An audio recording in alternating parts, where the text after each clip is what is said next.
Once again welcome back student. आज हम topic लेकर आए हैं बाइनोमियल प्रोबेबिलिटी डिस्ट्रीब्यूशन। सबसे पहले तो जो बाइनोमियल प्रोबेबिलिटी डिस्ट्रीब्यूशन है वो डिस्क्रीट प्रोबेबिलिटी डिस्ट्रीब्यूशन की ही एक टाइप है। तो देखते हैं कि बाइनोमियल प्रोबेबिलिटी डिस्ट्रीब्यूशन क्या होता है। तो डेफिनेशन है binomial probability distribution. Binomial probability distribution. तो बाइनोमियल प्रोबेबिलिटी डिस्ट्रीब्यूशन क्या है? A probability distribution that has only two outcomes. A probability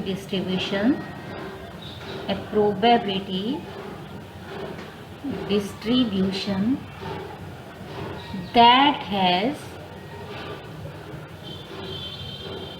only two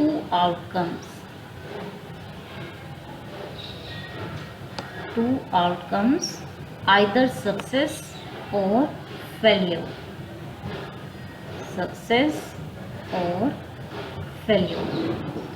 तो क्या कह रहे हैं कि प्रोबेबिलिटी डिस्ट्रीब्यूशन जिसके सिर्फ दो ही आउटकम हो, या तो सक्सेस मिलेगी या फेल्योर मिलेगा, तो वहाँ binomial distribution probability distribution use होता है।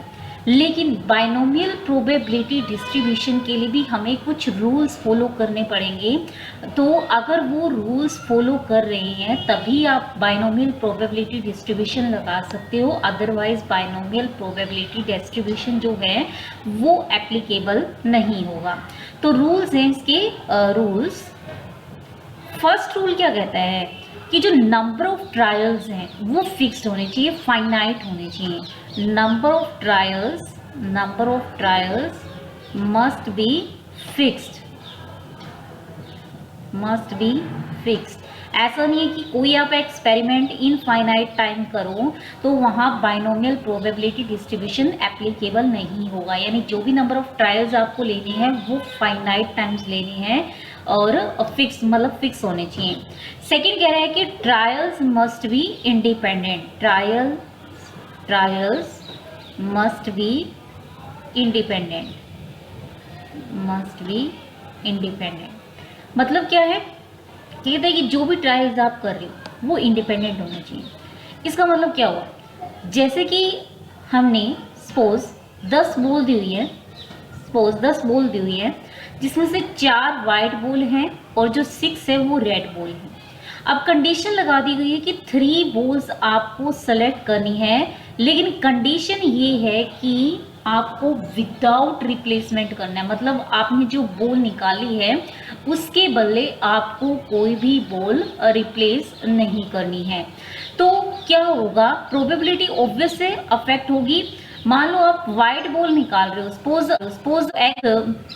2 हो रहा है, ठीक है, x या 3 भी हो रहा है। मान लो x की वैल्यू 3 आ रही है, रेंज सेट में 3 एलिमेंट ले लिया।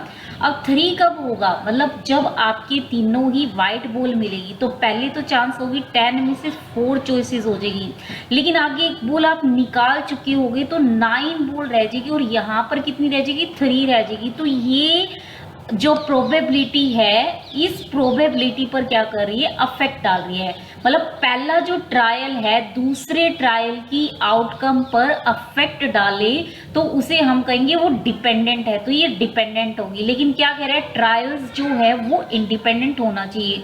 यानी इस केस में बाइनोमियल डिस्ट्रीब्यूशन एप्लीकेबल नहीं है। तो बाइनोमियल डिस्ट्रीब्यूशन के लिए क्या कह रहा है? Trials must be independent. इसका मतलब हुआ that is outcome of one trial doesn't affect the other outcome of one trial doesn't affect the other। सही है। अगर इस केस में विद रिप्लेसमेंट कर दिया जाता, विद रिप्लेसमेंट किया जाता तो ये 10 में से ही होता और यहाँ पर भी कितना होता? 4/10 होता। तो यहाँ कोई अफेक्ट नहीं डाल रही है। तब आप क्या लगा सकते थे? बाइनोमियल प्रोबेबिलिटी डिस्ट्रीब्यूशन लगा सकते थे। ठीक है, तो ट्रायल्स क्या होने चाहिए? इंडिपेंडेंट होने चाहिए। थर्ड पॉइंट क्या कह रहा है कि the probability of success remain same in all outcomes. क्या कह रहे हैं, the probability of success remains same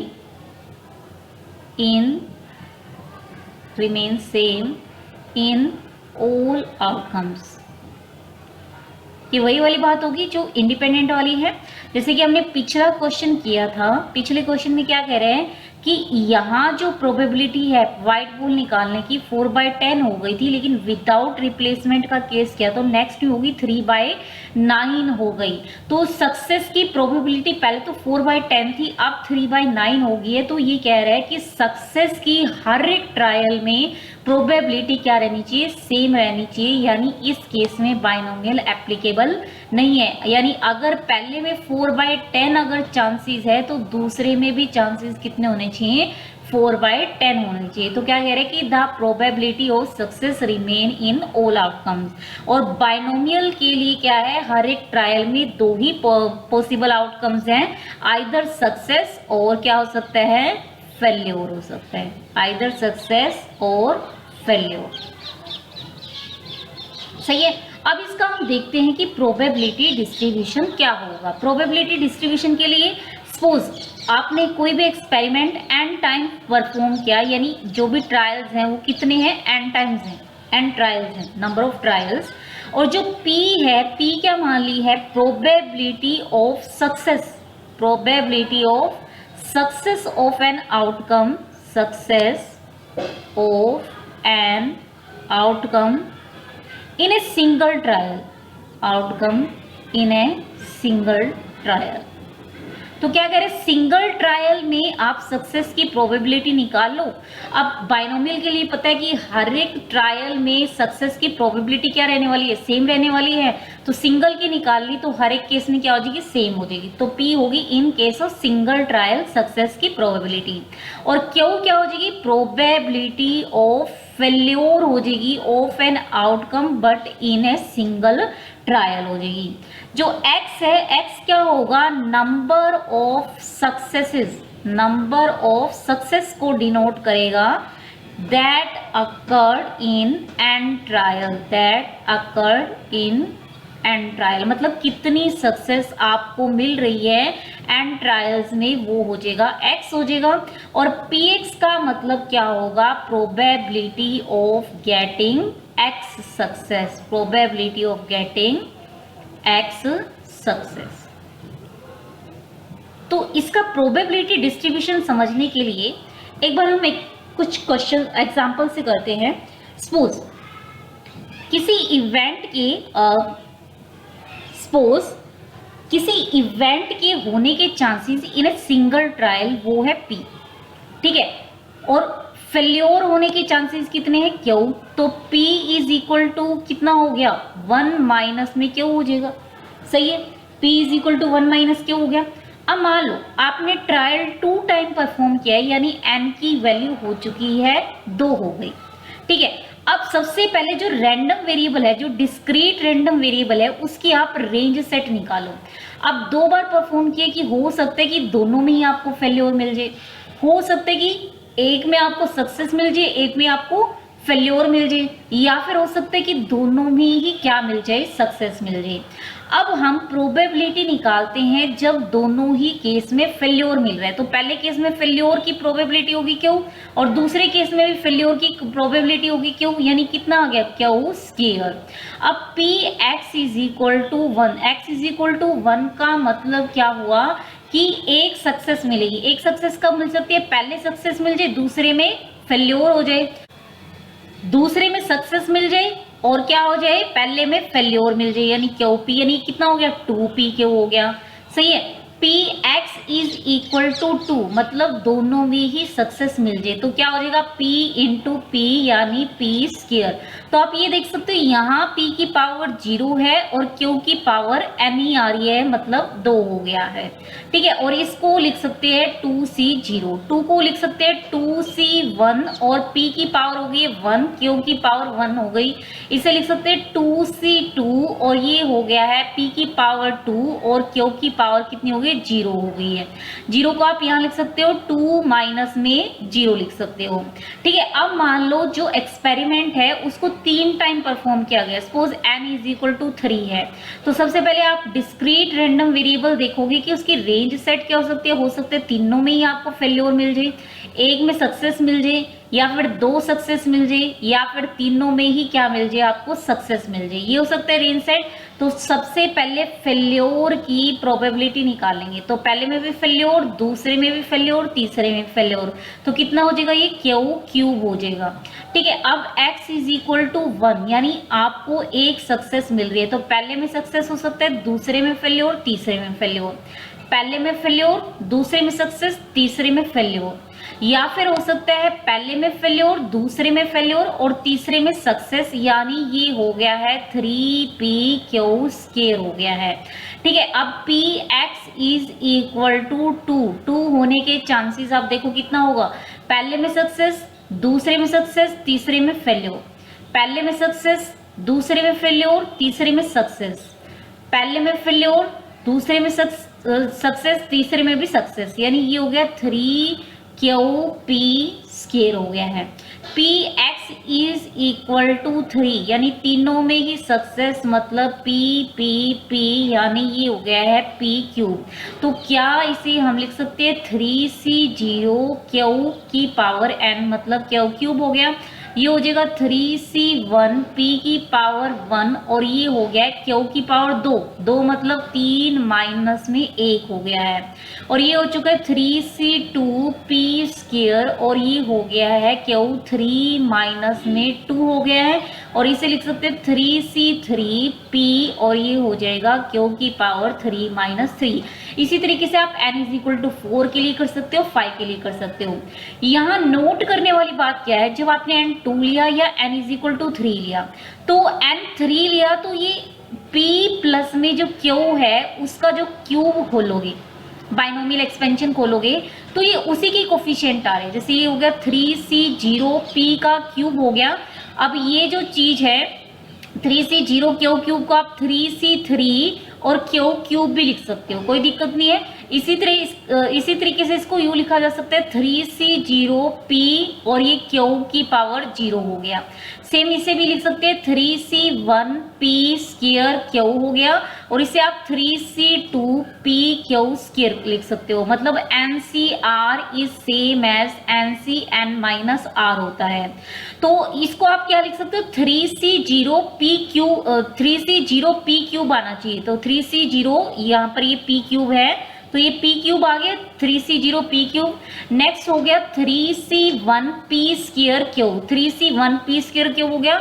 next binomial coefficient क्या बनेगा 3c2 p Q square, 3c2 p Q square, और नेक्स्ट हो जाएगा 3c3 क्यू क्यूब हो जाएगा। तो ये जो कोफिशिएंट आ रहे हैं, मतलब जो इसका प्रोबेबिलिटी बन रहा है वो नथिंग बट क्या हो रहा है, बाइनोमियल कोफिशिएंट आ रहे हैं किसके p प्लस में q की पावर n के। तो यानी क्या करना है आपको px is equal to r, इसमें इसका मतलब है NCR p की पावर r और q की पावर कितनी हो गई है n माइनस में r हो गई है। ठीक है, तो ये क्या हो जाएगा इसका प्रोबेबिलिटी डिस्ट्रीब्यूशन, मतलब x इज इक्वल टू 0 है देन इट इज NC0 और ये हो जाएगा p की पावर 0 और ये हो जाएगा q की पावर n।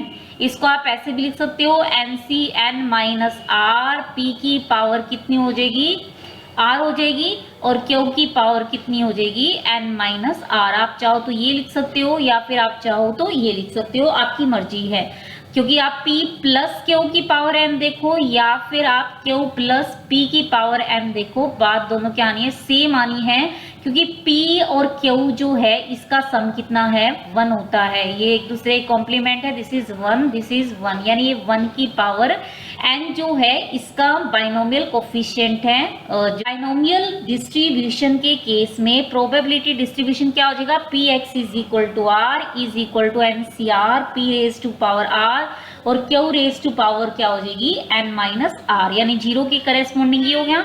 1 के करेस्पॉन्डिंग हम बात करें x इज इक्वल टू 1 के करेस्पॉन्डिंग NC1 P और ये क्या बन जाएगा Q की पावर n माइनस 1। सेम आप x इज इक्वल टू 2 के करेस्पॉन्डिंग निकाल सकते हो, इस तरीके से आप निकाल सकते हो। r की वैल्यू मिनिमम कितनी हो सकती है 0 हो सकती है और मैक्सिमम कितनी हो सकती है आपको n सक्सेस मिल सकती है, तो 0 से लेकर के। नेक्स्ट क्वेश्चन में क्या कह रहे हैं, the probability of a man hitting a target is 1/2।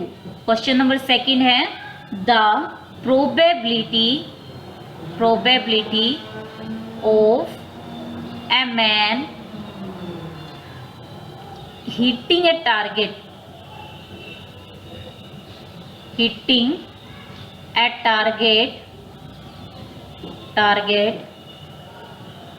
is 1/2।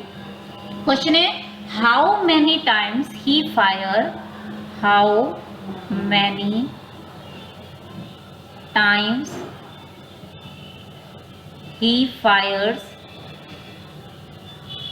fires so that the probability of hitting the target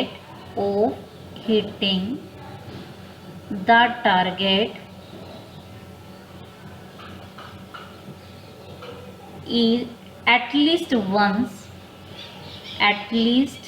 once is more than 90%। तो क्वेश्चन क्या कहे, क्वेश्चन कहते हैं कि कोई टारगेट को हिट करने के चांसेस 1/2 दिए हुए हैं, कह रहे कि कितने टाइम वो फायर करे ताकि कम से कम एक बार तो वो क्या करे अपने टारगेट को हिट कर दे, उसके चांसेस कितने हो 90% से ज्यादा हो, मतलब कम से कम एक बार हिट करने के भी चांसेस क्या है 90% से ज्यादा है। तो इस केस में आपको क्या दे रखा है, हिटिंग ए टारगेट पूछा हुआ है, यानी सक्सेस किस में, हिटिंग ए टारगेट में, यानी P दिया हुआ है तो आप क्यों निकाल सकते हो। नंबर ऑफ ट्रायल्स आपको नहीं दिए हुए हैं, ये पूछा हुआ है आपसे, ठीक है। और ये चीज दी हुई है कि एटलीस्ट 1 जो है उसके चांसेस 90% से क्या है ज्यादा है। अब आपको क्वेश्चन में क्या करना है, n निकालना है। तो P तो दे दिया है 1/2 और Q जो है वो भी कितना हो जाएगा फिर 1/2 हो जाएगा, क्योंकि this is equal to 1 minus में P होता है, ठीक है। अब क्या है एटलीस्ट 1 मतलब x greater than equal to 1 हो, उसके जो चांसेस है वो 90% से ज्यादा है। 90% मतलब 90/100 हो गया, तो x greater than equal to 1 मतलब इसका मतलब क्या हो गया, x1 हो गया, x2 हो जाएगा और x3 हो जाएगा। अब टू कितनी बार फायर करने हैं, मान लो n टाइम परफॉर्म करना है, तो Px is equal to n, this is greater than 90/100। At least 1 is nothing but क्या है, complement of Px is equal to 0, मतलब आपको कोई भी सक्सेस ना मिले उसका जो कॉम्प्लीमेंट होगा वो क्या होगा, एटलीस्ट 1 सक्सेस मिले। दिस इज ग्रेटर देन 90/100 हो गया, तो 1 minus Px is equal to 0 कितना हो जाएगा, NC0 P की पावर 0 Q की पावर कितनी हो जाएगी n minus r, that is n, this is greater then 9/10 हो गया। 1 माइनस में NC0 1 हो जाएगा और Q की पावर n मतलब 2 की पावर 1/2 की पावर n ग्रेटर देन 9/10 हो जाएगा। तो इसको इधर ले आओ, 1 माइनस 9/10 यानी 1/10, दिस इज इक्वल टू 1/2 की पावर क्या हो गया, n हो गया। आप क्या कर सकते हो, 1/2 की पावर, सॉरी ग्रेटर दिया हुआ है, this is greater then n, यानी 1/2 की पावर n लेस देन आना चाहिए 1/10 से। अब आप n को 1 रखो, n को जब 1 रखोगे 1/2 आ गया, 1/2 1/10 से छोटा नहीं होता है, यानी n की वैल्यू 1 नहीं हो सकती। n को जब आप 2 रखोगे 2 दूनी 4, ये हो गया 1/4 1/10 से छोटा नहीं हो सकता, तो यानी n की वैल्यू 2 भी नहीं हो सकती। नेक्स्ट n को 3 रखोगे 1/8, 1/8 भी 1/10 से छोटा नहीं होता, यानी n 3 भी नहीं हो सकता। लेकिन n को आप 4 रखोगे तो 2 की पावर 4 यानी 16 हो गया, 1/16 1/10 से छोटा हो गया, यानी कम से कम उसको 4 बार फायर करना पड़ेगा। अगर वो 1 टाइम फायर कर रहा है तो वो एटलीस्ट 1 टारगेट करने के चांसेस नहीं मिलेंगे। ठीक है, अगर 2 टाइम्स करे तब भी इसको एटलीस्ट 1 टारगेट हिट करने के चांसेस नहीं मिलेंगे 90% से ज्यादा। तो यानी n को मिनिमम वैल्यू 4 हो सकती है, यानी कम से कम उसे 4 बार फायर करना पड़ेगा। 5 भी कर सकते हैं क्योंकि 2 की पावर 5 जो है 1/2 की पावर 5 1/10 से छोटा होगा, मतलब कम से कम n की वैल्यू कितनी होनी चाहिए, 4 होनी चाहिए। तो ये क्वेश्चन था बाइनोमियल डिस्ट्रीब्यूशन का। नेक्स्ट है mean of binomial distribution. Next is mean of binomial distribution. Mean of binomial distribution. अब मीन के लिए देखो क्या करते हैं। मीन जो है वो ये हमें पता है कि पिछले लेक्चर में हमने देखा था, दिस इज r इनटू में क्या होता है, probability of x is equal to r। याद हो क्या था, pi इनटू में क्या था, एक्साइज। ठीक है, एक्साइज मतलब ये जो r है ये हो गया, और pi's मतलब probability at x is equal to r, यही चीज होती थी। ये था मीन के बराबर, और r की वैल्यू मिनिमम हो सकती है 0 और मैक्सिमम हो सकती है n हो सकती है। अब इसके लिए प्रोबेबिलिटी डिस्ट्रीब्यूशन पता है, r 0 से लेकर के n तो हो गया r, और इसकी वैल्यू होती है बाइनोमियल के केस में NCR p की पावर r और q की पावर n माइनस में r। अब आप इसको खोल सकते हो, r को जब 0 रखोगे 0 आ जाएगा, फिर r को जब 1 रखोगे ये बन जाएगा NC1p और q की पावर n माइनस में 1 हो जाएगा। नेक्स्ट r को जब 2 रखोगे तो 2 और इनटू में क्या हो जाएगा, NC2p स्क्वायर q की पावर n माइनस में 2 हो जाएगा। एंड सोन क्या हो जाएगा, n इंटू में NCn और ये हो जाएगा p की पावर n और q की पावर कितना हो जाएगा, 0 हो जाएगा। अब आप इसको खोलो, NC1 होता है n हो गया, ठीक है, और ये हो गया p इंटू में q की पावर n माइनस में 1 हो जाएगा। फिर plus 2 time NC2 n into n minus 1 by में 2 फैक्टोरियल हो गया, इंटू क्या हो जाएगा p स्क्वायर q की पावर n माइनस में 2। इस तरीके से आप नेक्स्ट भी खोल सकते हो, प्लस में आ जाएगा 3 टाइम ऑफ NC3 यानी n into n minus 1 n minus 2 by में 3 फैक्टोरियल, इनटू में क्या हो जाएगा p क्यूब और q की पावर n माइनस 3, और लास्ट वाला हो जाएगा n इंटू में p की पावर n। तो सब में ये देख सकते हैं कि np जो है वो कॉमन आ गया, ठीक है, और क्या बचेगा q की पावर n माइनस 1, 2 से 2 कट गया, ठीक है, और क्या बचेगा n कॉमन ले चुके, p भी कॉमन ले चुके, एक तो p बचेगा और एक n माइनस 1 बच जाएगा और q की पावर n माइनस 2 बन जाएगा। इसमें से n कॉमन ले चुके, p कॉमन ले चुके हो, यानी 3 और इनटू में 3 फैक्टोरियल, तो 3 को 3 फैक्टोरियल से करोगे तो 1/2 फैक्टोरियल बचेगा। n कॉमन आ चुके यानी n माइनस 1 n माइनस में 2 p स्क्वायर और ये हो जाएगा q की power n minus 3, and so last वाला हो गया है p की पावर n माइनस 1 हो गया है।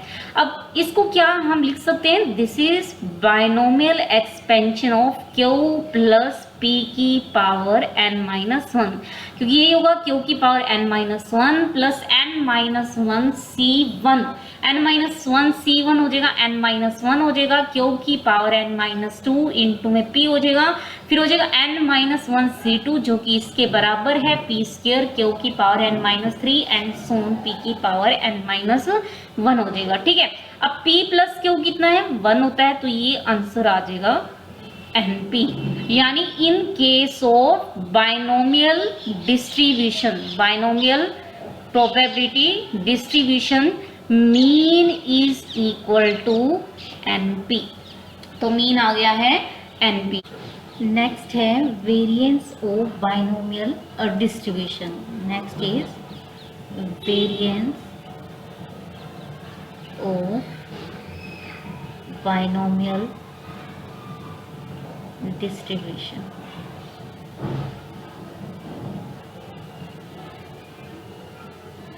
तो वेरिएंस के लिए याद हो हमने निकाला था जो वेरिएंस है, this is equal to xi into में pi, xi स्क्वायर इंटू में pi, माइनस में था मीन का square that is mu square, यही था।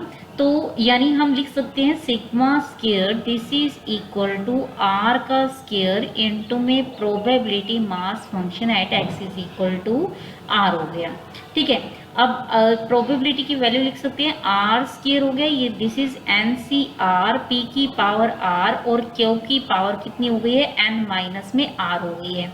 अब आप आर स्क्वायर को ऐसे लिख सकते हैं आर प्लस आर इंटू में आर माइनस में 1। हमने क्या कर दिया, आर ऐड कर दिया और आर क्या कर दिया, सब्ट्रैक्ट कर दिया, इंटू में आ गया n C are p raise to the power are और q raise to the power n minus में आर हो गया है।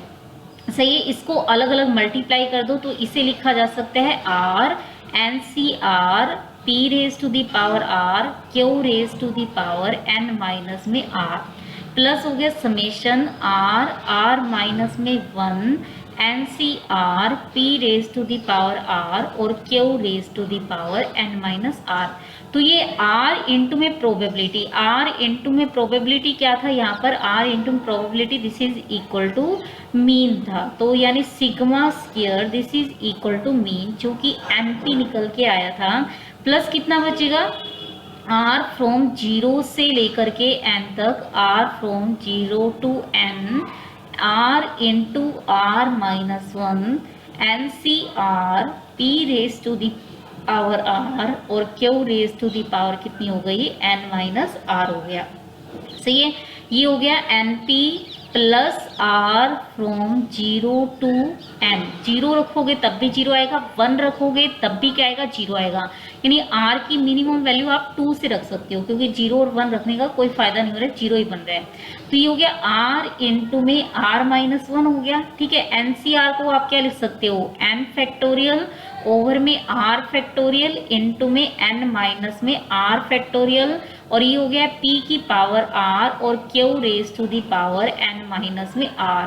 तो ये हो जाएगा np प्लस में r फ्रॉम 2 से लेकर हो गया n हो गया r इंटू r माइनस 1, इसको आप खोल दो n माइनस r तक, तो n माइनस r फैक्टोरियल तक, तो ये हो जाएगा n minus 1 n minus 2 up to क्या बन जाएगा n minus r minus 1 into में क्या लिख सकते हैं n माइनस में r फैक्टोरियल, बाय में क्या हो गया r फैक्टोरियल को लिख सकते हैं r into are minus 1 into are minus 2 factorial, और इंटू में हो गया p raise to the power r और q raise to the power n minus r हो गया।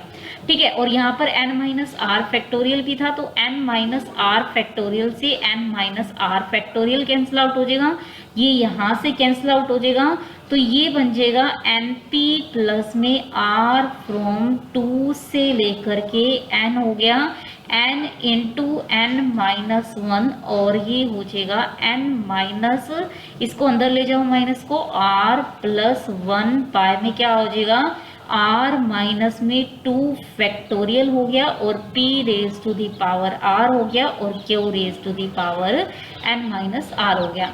अब यहाँ से आप p स्क्वायर कॉमन ले सकते हो, तो यहाँ बन जाएगा r माइनस 2, तो ये हो गया variance is equal to np plus में n इंटू n माइनस 1 भी कॉमन ले लिया, तो n into n minus 1 p square और r फ्रॉम 2 से लेकर के n, तो क्या बन जाएगा n minus 2 n minus 3 up to क्या बन जाएगा n minus r plus 1 by में क्या हो जाएगा r माइनस 2 का फैक्टोरियल, और p raise to power r minus 2 और q raise to the power n minus में r हो जाएगी।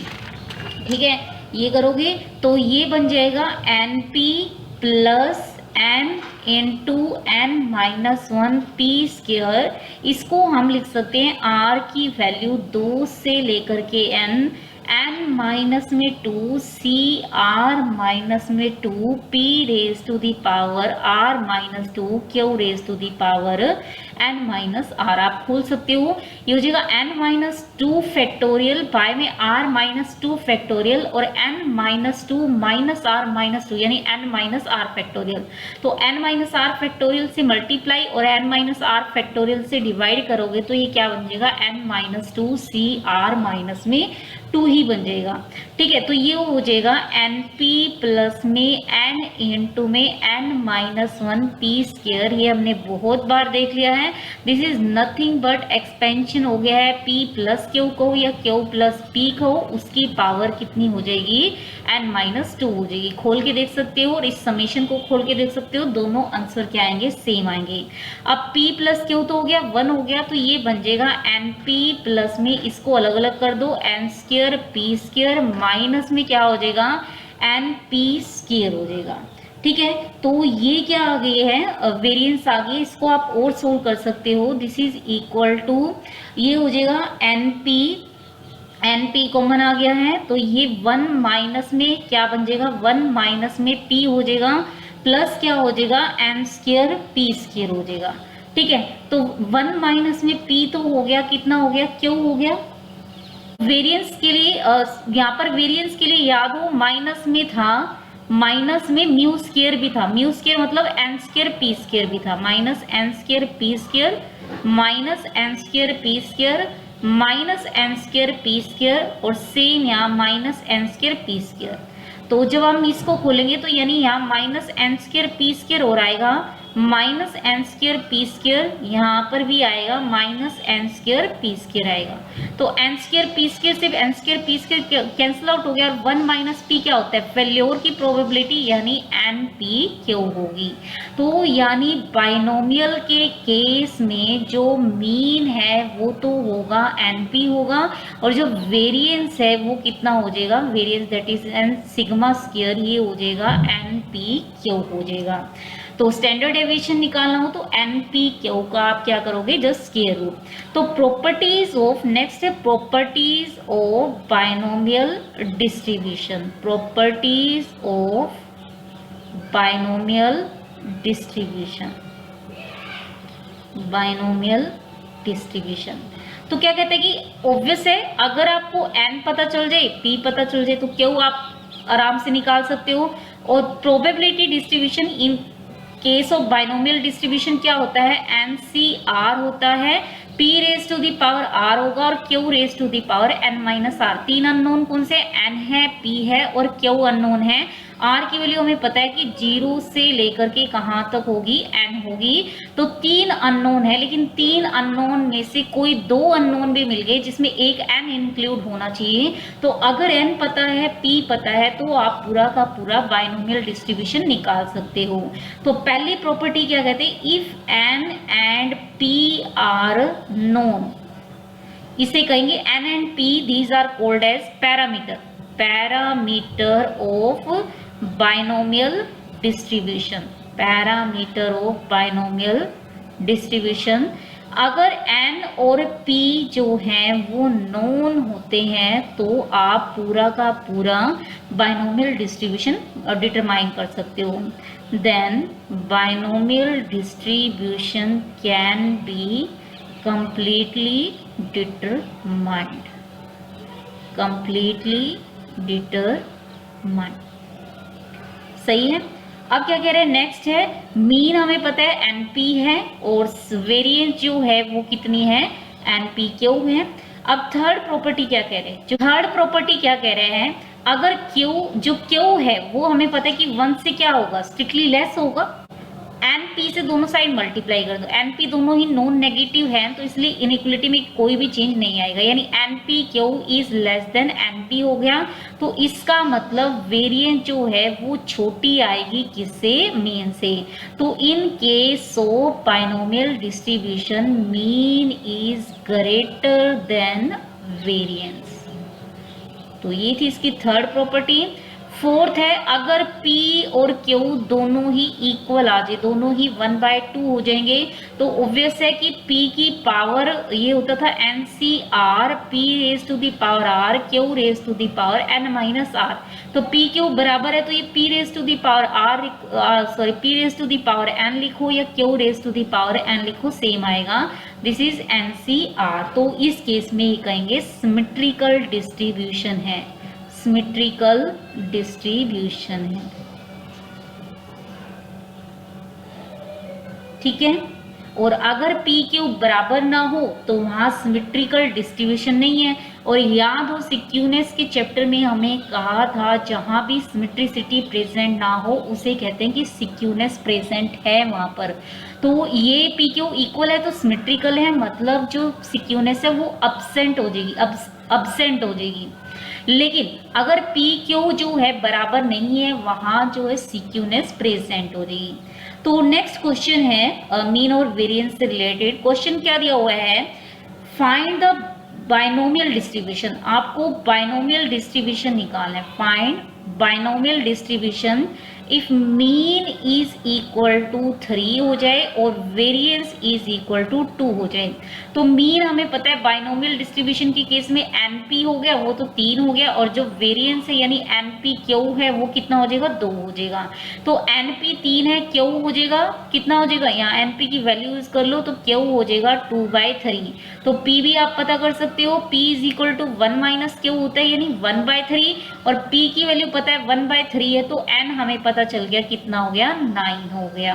ठीक है, क्योंकि बाइनोमियल डिस्ट्रीब्यूशन, अगर आपको बाइनोमियल डिस्ट्रीब्यूशन निकालना है तो आपको जस्ट एन चाहिए और पी चाहिए, तो आप पूरा का पूरा बाइनोमियल डिस्ट्रीब्यूशन निकाल सकते हो। तो बाइनोमियल डिस्ट्रीब्यूशन क्या हो जाएगा, P X is equal to R, this is equal to NCR, P raise to power R और Q raise to power N minus R। NCR मतलब 9CR, P raise to the power R मतलब 1/3 raise to the power R और Q raise to the power 9 minus R, जहाँ R की value 0 से लेकर के कहाँ तक हो सकती है, 9 तक हो सकती है। नेक्स्ट क्वेश्चन दिया हुआ है, क्वेश्चन कहते हैं इज देयर एनी फाल्सी, फाल्सी मतलब क्या इसमें कोई झूठ है। क्या स्टेटमेंट दी हुई है, जो मीन है बाइनोमियल डिस्ट्रीब्यूशन, सबसे पहले तो बाइनोमियल डिस्ट्रीब्यूशन दिया हुआ है वो है 20 है, और जो स्टैंडर्ड डेविएशन है, स्टैंडर्ड डेविएशन जो है वो 7 दिया हुआ है। ठीक है, क्वेश्चन पूछा हुआ है कि क्या इसमें कुछ चीज गलत है।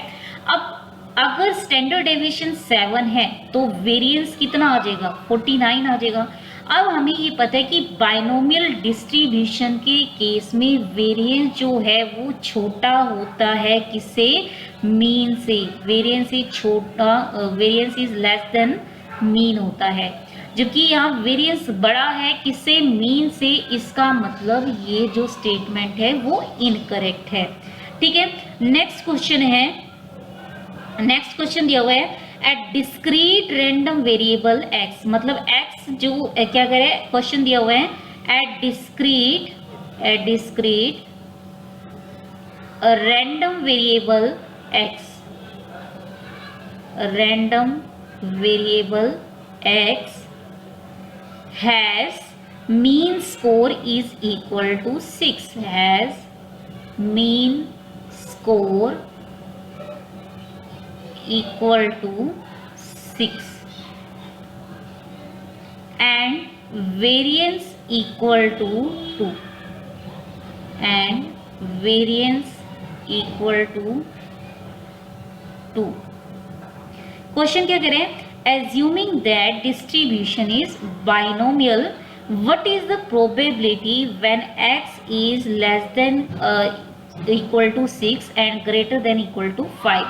मतलब कहते हैं कि x एक रैंडम वेरिएबल है जिसका जो मीन है, मीन कितना है, 6 है, और वेरिएंस 2 है। कहते हैं कि कितने चांस होंगे, जो ये रैंडम वेरिएबल है, डिस्क्रीट रैंडम वेरिएबल है, वो 5 और 6 के बीच में लाई करे मतलब क्लोज इंटरवल कह सकते हो, 5 से 6 होगा। तो सबसे पहले क्या दिया हुआ है कि कह रहा है कि डिस्ट्रीब्यूशन बाइनोमियल है। बाइनोमियल के केस में तो मीन जो है एनपी होता है, और एनपी की वैल्यू कितनी दे दी गई, 6 दे दी गई। वेरिएंस कितना है, एनपी क्यू हो गया, एनपी क्यू कितना है, 2 है। तो आप क्यू निकाल सकते हो, क्यू कितना आ जाएगा, यहाँ पर 6 रखोगे तो 2/6 यानी 1/3 आ जाएगा। और P की वैल्यू निकाल सकते हो, P कितना आ जाएगा, 2/3 आ गया। अगर P 2/3 है तो P 2/3 आ गया है, दिस इज इक्वल टू 6 हो गया है। तो N आ जाएगा अगेन से कितना आ जाएगा, 9 आ जाएगा। ठीक है, आप कैलकुलेशन देख सकते हो, दिस इज N की वैल्यू कितनी आ जाएगी, 9। अब आपको क्या लेना है कि चांसेस निकालने हैं कि जो ये रैंडम वेरिएबल है वो 5 और 6 के बराबर आए। ठीक है, सॉरी 5 और 6 के बीच में लाई करे। सबसे पहले तो ये डिस्क्रीट है, तो डिस्क्रीट है तो फ्रैक्शनल वैल्यू तो लेगा नहीं। अब 5 पे भी इक्वल दिया और 6 पर भी इक्वल दिया है, यानी आपको एक तो x इज इक्वल टू 5 की निकालनी है और एक आपको x इज इक्वल टू 6 की निकालनी है। तो x इज इक्वल टू 5 की तो क्या होगी, NCR यानी 9C5 हो गया। P raise to the power R, P कितना आया था, 2/3 आ गया, यानी 2/3 की पावर 5 होगी। और ये क्या हो गया, Q हो गया 1/3 raise to power n minus r यानी 4 हो गया है। ठीक है, Px इज इक्वल टू 6 मतलब 9C6 हो गया है, 2/3 रेज टू दी पावर 6 हो गया है, और 1/3 रेज टू दी पावर 3 हो गया है। तो ये था क्वेश्चन। नेक्स्ट क्वेश्चन दिया हुआ है। क्वेश्चन क्या कह रहा है, the sum of the mean and variance of a binomial distribution is 15। मतलब कहते हैं कि बाइनोमियल डिस्ट्रीब्यूशन दिया हुआ है सबसे पहले तो, फिर कहते हैं स्क्वायर्स का sum, the sum of mean, mean कितना होता है बाइनोमियल के केस में, एनपी, और वेरिएंस हो गया एनपी क्यू। इनका जो सम है वो 15 दिया हुआ है। ठीक है, फिर क्या कहता है कि and the sum of their square, square मतलब कितना हो गया, n square p square plus में n square p square q square. ठीक है, इसका जो सम है वो 117 दिया हुआ है। अगेन आपको डिस्ट्रीब्यूशन निकालना है, यानी एन पी क्यू वैल्यू निकालनी है, और जस्ट आपको बाइनोमियल डिस्ट्रीब्यूशन में वैल्यू पुट कर देनी है। तो आपको ये चीज करनी है। तो यहाँ से देखो n square p square common आ गया, सेकेंड इसकी इक्वेशन की बात करें, दिस यहाँ से n square p square common आ गया, तो n square p square 1 plus में q square this is equal to 117 हो गया है। और यहाँ से देखें तो एन पी और 1 plus q is equal to 15 हो गया है। ठीक है, तो स्क्वेयरिंग कर दो, n square p square into में 1 प्लस में क्यू का whole square this is equal to 225 हो गया है। अब आप इनको डिवाइड कर सकते हो, तो n square p square 1 plus में क्यू का होल स्क्वायर यहाँ पर आ जाएगा बाय में 225 आ जाएगा। तो ये बन जाएगा 225 इंटू में 1 प्लस में q square is equal to 117 time of 1 plus में क्यू का होल स्क्वायर हो जाएगा। ठीक है, अब आप इस से सोल्व कर सकते हो क्यू की वैल्यू, 2 क्यू की वैल्यू आ जाएगी। क्यू की वैल्यू हो जाएगी एक तो 3/2 हो जाएगी और एक 2/3 हो जाएगी। अब क्यू है वो 1 से छोटा होता है तो 3/2 हो नहीं सकती, तो क्यू की वैल्यू कितनी हो जाएगी, 2/3 हो जाएगी। क्यू अगर 2/3 है तो पी की वैल्यू आ जाएगी, तो क्यू अगर 2/3 है तो P की वैल्यू आ जाएगी, P की वैल्यू कितनी हो जाएगी, 1/3 हो जाएगी। अब आप N निकाल सकते हो, तो यहाँ पर NP सबसे पहले तो N निकालना है, तो यहाँ पर देखो NP मतलब N तो निकालना ही है, P 1/3 हो गया, 1 प्लस क्यू यानी 5/3 इज इक्वल टू कितना हो गया, 15 हो गया। तो 5/3 हो गया है, N की वैल्यू आ चुकी है, कितनी हो गई है, 27 आ गई है, N हो गया 27। तो बाइनोमियल डिस्ट्रीब्यूशन क्या हो जाएगा इस केस में, तो बाइनोमियल डिस्ट्रीब्यूशन क्या हो गया, Px is equal to R, this is equal to NCR, NCR मतलब 20CR P raised to the power R, P की वैल्यू हो गई है 1/3 raised to the power R, और Q raised to the power N minus R, that is 20C minus R।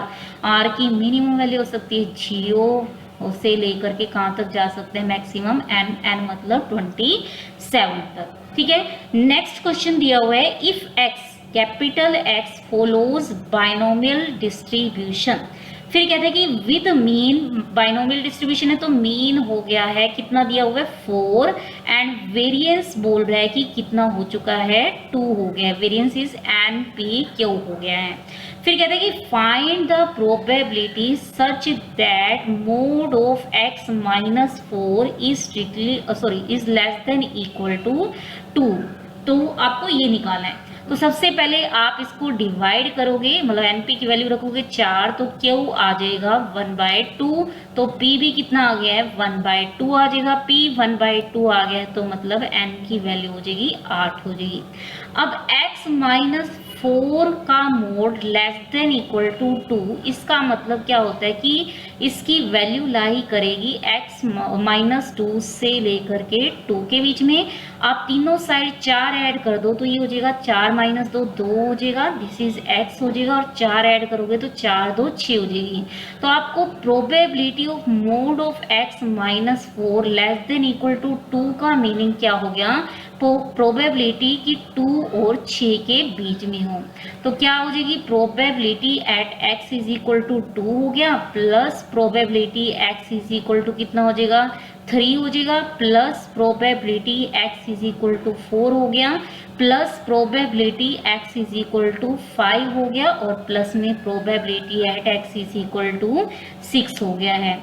तो आप solve कर सकते हो, x is equal to 2, n कितना आ चुका है आपका 8 आ चुका है, तो ये हो गया 8c2 1/p की पावर r, यानी 1/2 की पावर 2, क्यों मतलब 1/2 ही हो गया, n माइनस r मतलब 6 हो गए, मतलब ये 8 ही रहेगा।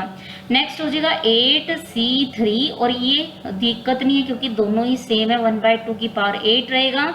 नेक्स्ट हो जाएगा 8c4 1/2 raise to the power 8 हो गया। नेक्स्ट हो गया 8c5 1/2 raise to the power 8, और नेक्स्ट हो गया 8c6 1/2 raise to the power 8 हो गया। अब नेक्स्ट है recurrence relation in case of binomial distribution, recurrence formula, recurrence relation.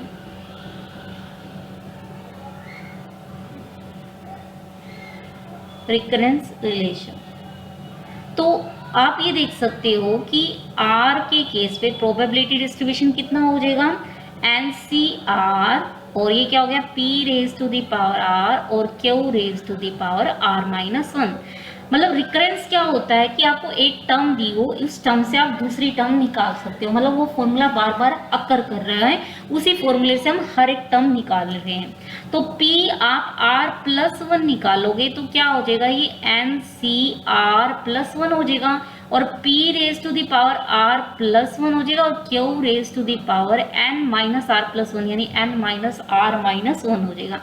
अब आप दोनों को डिवाइड कर दो, यानी PR+1 बाय में क्या हो जाएगा PR हो जाएगा, this is equal to NCR+1 P raise to the power R+1 Q raise to the power N-R-1 divided by NCR P raise to the power R Q raise to the power N-R हो जाएगा।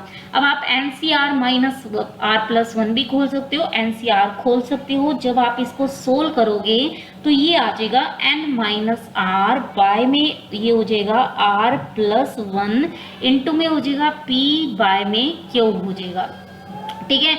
यानी PR+1 PR को उस side ले जाओ तो क्या बन जाएगा N-R R+1 इंटू में P बाय में Q, और क्या हो जाएगा probability at x is equal to R हो जाएगा।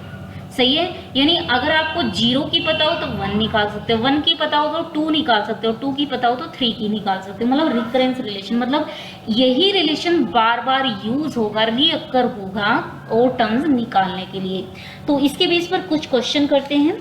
तो क्वेश्चन दिया हुआ है, question is a die is thrown 6 time, तो n की वैल्यू दी हुई है, sorry a die is thrown 5 time, तो n की वैल्यू दे दी है 5 दे दी है।